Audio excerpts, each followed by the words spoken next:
Hello friends, एक बार फिर से स्वागत है हमारे YouTube channel all rounder study पर।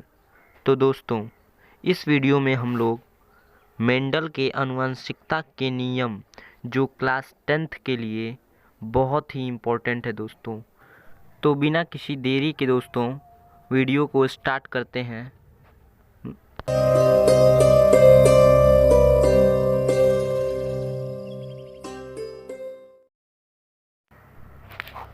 मेंडल के आनुवंशिकता के नियम, मेंडल्स लॉ ऑफ जेनेटिक्स। दोस्तों, यह मेंडल के आनुवंशिकता के नियम यह बोर्ड एग्ज़ाम में ज़्यादातर पूछा गया है दोस्तों। तो इसी को हम लोग इस वीडियो में पूरी डिटेल से जानेंगे दोस्तों। ठीक है, तो आइए। मेंडल के आनुवंशिकता के 3 नियम होते हैं जो निम्नलिखित है। पहला नियम है आपका प्रभाविता का नियम, दूसरा है युग्मक की शुद्धता का नियम और तीसरा है स्वतंत्र अपव्यूहन का नियम। इन तीनों नियम को हम लोग डिस्क्राइब करेंगे दोस्तों। तो आइए पहले नियम यानी प्रभाविता का नियम को देखते हैं। पहला है प्रभाविता का नियम, लॉ ऑफ डोमिनेंस। जब दो विपरीत लक्षणों वाले पौधों के बीच निषेचन कराया जाता है तो पहली पीढ़ी में जो लक्षण प्रकट होते हैं उन्हें प्रभावी लक्षण कहते हैं तथा जो लक्षण नहीं प्रकट होते हैं उन्हें अप्रभावी लक्षण कहते हैं तथा इस नियम को प्रभाविता का नियम कहते हैं। देखिए दोस्तों, जब दो विपरीत लक्षणों वाले यानी अपने अपोजिट लक्षणों वाले पौधों के बीच निषेचन यानी फर्टिलाइजेशन कराया जाता है तो पहली पीढ़ी में जो लक्षण प्रकट होते हैं उन्हें प्रभावी लक्षण कहते हैं तथा जो लक्षण प्रकट नहीं होते हैं उन्हें अप्रभावी लक्षण कहते हैं तथा इस नियम को प्रभाविता का नियम कहते हैं। दोस्तों, इसे आप 4 से 5 बार पढ़ेंगे तो आपको अपने आप ही याद हो जाएगा। देखिए, जब दो विपरीत लक्षणों वाले पौधों के बीच निषेचन कराया जाता है यानी दो अलग अलग पौधों के बीच फर्टिलाइजेशन कराया जाता है तो जो पहला वाला पौधा है यानी पहली पीढ़ी है उसमें लक्षण प्रकट होते हैं तो उन्हें प्रभावी लक्षण कहते हैं तथा जो लक्षण प्रकट नहीं होते हैं उन्हें अप्रभावी कहते हैं और दोनों लक्षणों को मिलाकर ये प्रभाविता का नियम आपका बनता है दोस्तों। तो इसे ही प्रभाविता का नियम कहते हैं। आई होप दोस्तों आप लोगों को समझ आ गया होगा। ठीक है दोस्तों, आप इसे बस 4 से 5 बार पढ़ेंगे तो आपको ज़रूर से ज़रूर याद होगा दोस्तों। देखिए दोस्तों, आपको किसी भी यूट्यूब चैनल पर इतनी सरल एवं आसान शब्दों में कहीं भी नहीं मिलेगा। तो इस चैनल को सब्सक्राइब कर ले दोस्तों और जो लोग आपके दोस्त हैं उन्हें इस चैनल के बारे में बता दे यानी शेयर कर दे दोस्तों, ताकि उनका भी कुछ काम हो जाए। ठीक है दोस्तों, तो चलिए हम लोग प्रभाविता के नियम का उदाहरण भी देख लेते हैं दोस्तों। आइए उदाहरण को देखते हैं। देखिए दोस्तों, उदाहरण, शुद्ध लंबे तथा शुद्ध बौने पौधों के बीच संकरण कराया जाता है तो पहली पीढ़ी के सभी पौधे लंबे उत्पन्न होते हैं। इसे ही प्रभाविता का नियम कहते हैं। दोस्तों, उदाहरण में क्या कह रहा है? देखिए, शुद्ध लंबे यानी शुद्ध लंबे तथा शुद्ध बौने, बौने का मतलब छोटे, ठीक है, साइज में छोटा हो।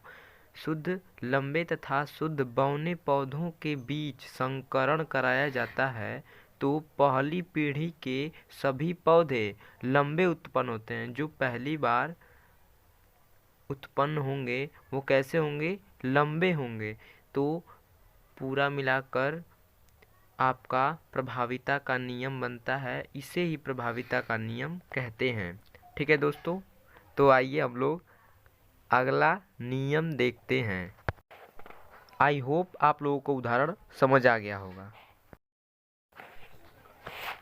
दूसरा नियम है आपका युग्मक की शुद्धता का नियम, law of purity of gametes. देखिए दोस्तों, जब दो परस्पर विपरीत लक्षणों वाले पौधों के बीच संकरण कराया जाता है तो उनके लक्षण एक निश्चित अनुपात में पृथक हो जाते हैं। इस नियम को युग्मक की शुद्धता का नियम कहते हैं। दोस्तों देखिए, इसमें क्या बोल रहा है, जब दो परस्पर विपरीत लक्षणों वाले पौधे यानी दो अपोजिट लक्षणों वाले पौधों के बीच संकरण कराया जाता है तो उनके लक्षण एक निश्चित अनुपात में पृथक हो जाते हैं। इसी नियम को युग्मक की शुद्धता का नियम कहते हैं। ठीक है दोस्तों, आई होप आप लोगों को समझ आ रहा होगा। तो चलिए दोस्तों, हम लोग उदाहरण की ओर चलते हैं। अगर आपको थोड़ा भी समझ नहीं आ रहा है दोस्तों तो कमेंट बॉक्स में कमेंट करें कि सर मुझे नहीं आ रहा है, मैं आपको बताने की पूरी कोशिश करूंगा दोस्तों। तो चलिए हम लोग उदाहरण देखते हैं।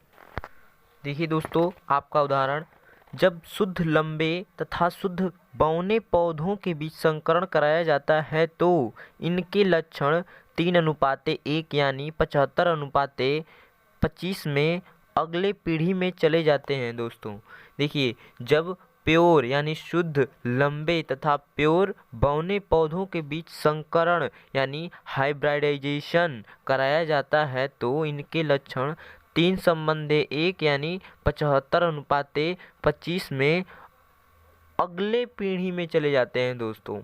ठीक है दोस्तों, चलिए, तो ये हम लोग उदाहरण हो चुका। अब हम लोग देखेंगे तीसरा नियम, मेंडल के आनुवंशिकता के तीसरे नियम की ओर हम लोग चलते हैं।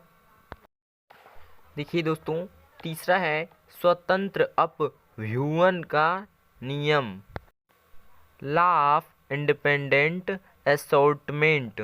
देखिए दोस्तों, इसकी परिभाषा, जब दो परस्पर विपरीत लक्षणों वाले पौधों के बीच संकरण कराया जाता है तो एक लक्षण की वंशागति दूसरे लक्षण को प्रभावित नहीं करती। इस कथन को स्वतंत्र अपव्यूहन का नियम कहते हैं। दोस्तों, जब दो परस्पर विपरीत यानी अपोजिट लक्षणों वाले यानी विपरीत कैरेक्टर वाले पौधों के बीच संकरण कराया जाता है यानी हाइब्रिडाइजेशन कराया जाता है तो एक लक्षण की वंशागति दूसरे लक्षण को प्रभावित नहीं करती है। इसी कथन को स्वतंत्र अपव्यूहन का नियम कहते हैं। आई होप दोस्तों आप लोगों को समझ आ गया होगा। आप इसे बार बार याद करेंगे तो आपको याद हो जाएगा दोस्तों। अगर आप चाहते हैं कि हमारा बायोलॉजी में यानी विज्ञान में अच्छे मार्क्स आएँ तो दोस्तों आपको तो ये सब याद ही करना पड़ेगा।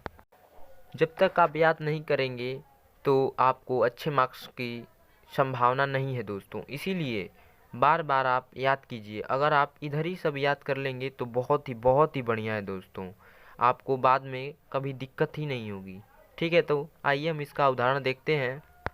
देखिए उदाहरण, जब शुद्ध लाल तथा शुद्ध सफ़ेद फूल वाले पौधों के बीच संकरण कराया जाता है तो अगली पीढ़ी में लाल तथा सफ़ेद दोनों फूल वाले पौधे प्राप्त होते हैं। आई होप दोस्तों आप लोगों को समझ आ रहा होगा। तो ऐसे ही इंटरेस्टिंग बायोलॉजी के टॉपिक को हम लोग ऑलराउंडर स्टडी द्वारा आपको बिल्कुल आसान शब्दों में दिया जा रहा है दोस्तों।